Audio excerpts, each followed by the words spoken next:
Jai Shri Ram everyone. Welcome to Navankura. I am Praneeta. Today I am going to explain about human skeleton system.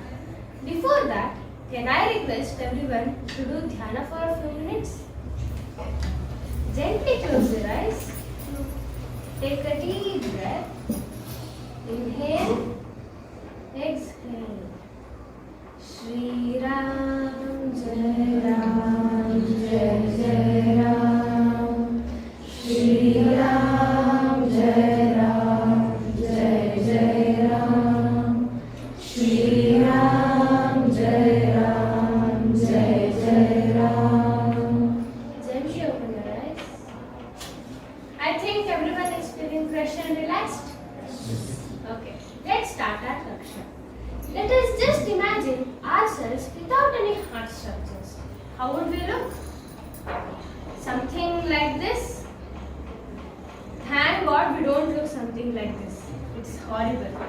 The Creator has been kind enough even in His minute creation. We have a support system which makes us not only elegant but also strong. Hence, a skeleton system. As mentioned in Kum.Praneeta, Tvam Mamsa Virahitah Swasthanastitah Sharirasti Chayah Kankala Sanno Bhavati, wherein Tvak means skin, Mamsaha muscles, Rahita devoid of, Swasthanastitah in its own place, Sharirasti bones of the body, Chayaha group or collection, Kankala skeleton, Sagna named or namely, which means to say that which is a collection of bones lodged in appropriate positions, devoid of skin, muscles, blood, etc., forms the skeleton system.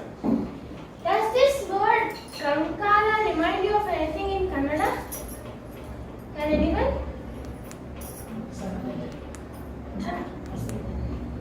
Okay, let me. The Kankala in Kannada, which means to say the person devoid of all the riches. Yes or no? Yeah. Okay, coming back. The skeleton system is an organ system that provides a framework to the human body. The skeleton is made up of bones and cartilage. Now, what is a cartilage? Okay. Soft bones or muscles. Cartilage is known as tarunasti. It is a tough, smooth yet flexible tissues that connect, traverse the ends of the bones at the joints. Basically, it acts as a shock absorber, reducing the friction between the joints.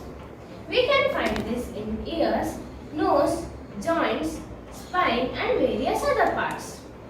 Tissues, as we all know, is a group of cells that are structurally and functionally similar.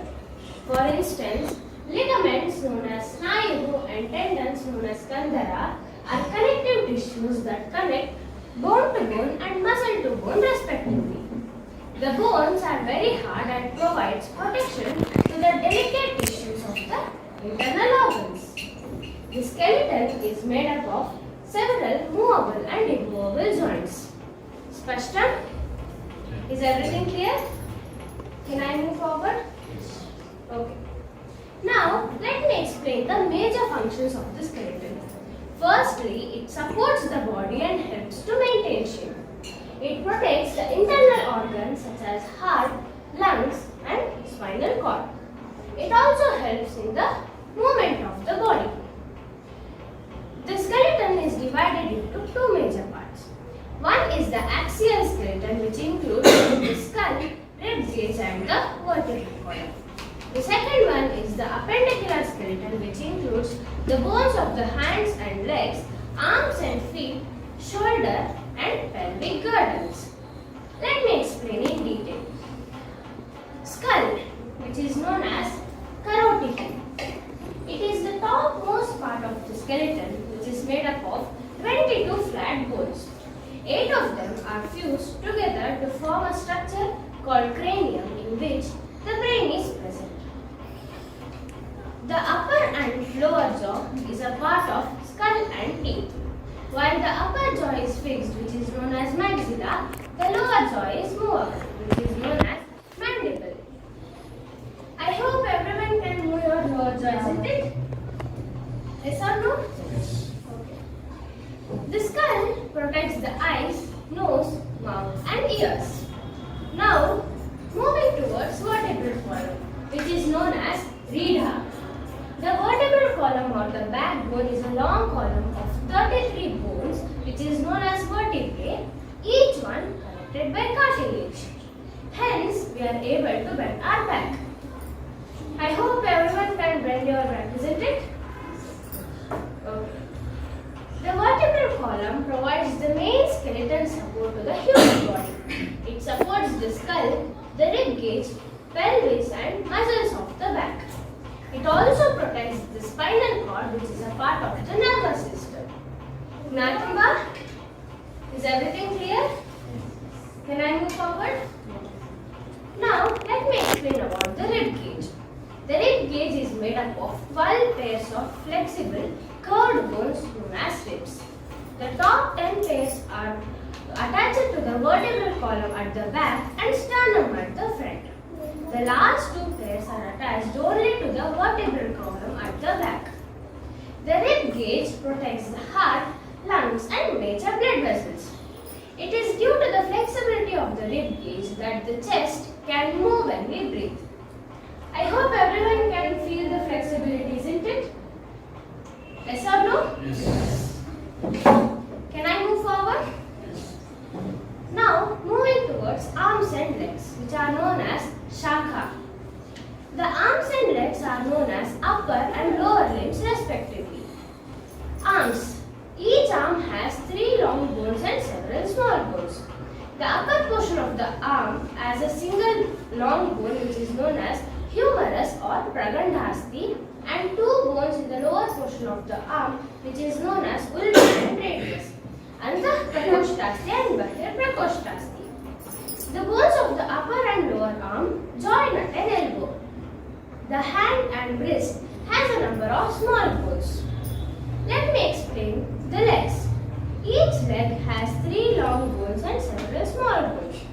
The upper portion of the leg has a single long bone which is known as femur or urvasti and 2 bones in the lower portion of the leg which is known as tibia and fibula, antarjanghasti and bahirjanghasti, which join the thigh bone at the knee. The feet and ankle has a number of small bones. Spashtam? Can I move forward? Okay. Now, moving towards girdles. The human body has 2 ring-like structures called girdles. The pectoral or the shoulder girdle connects the upper limbs to the body. The pectoral or the hip girdle bears the load of the upper body while standing or sitting. Now, let us study about joints, which are known as sandhi. Sushruta describes sandhi as Asti Saryoga Sthanam Sandhi. The points where 2 bones meet is a joint. He even goes on to say the 3 types of joints, which are known as Asti Sandhi, bony joints, Peshi Sandhi, muscular joints, Sira Sandhi, venous joints. Let us learn about bony joints in detail. They are of 2 types. Sandhayastu Vividaha, Cheshtavantaha Sthirascha. Bony joints are of 2 types, movable and immovable joints. Movable joints, which are known as Cheshtavan. They are surrounded by a thick fluid called synovial fluid, which acts like oil and lubricates the joints. These joints help in the movement of the body. The second one is the immovable joint, which is known as Sthiraha. Sutures in the skull, the maxilla are immovable joints.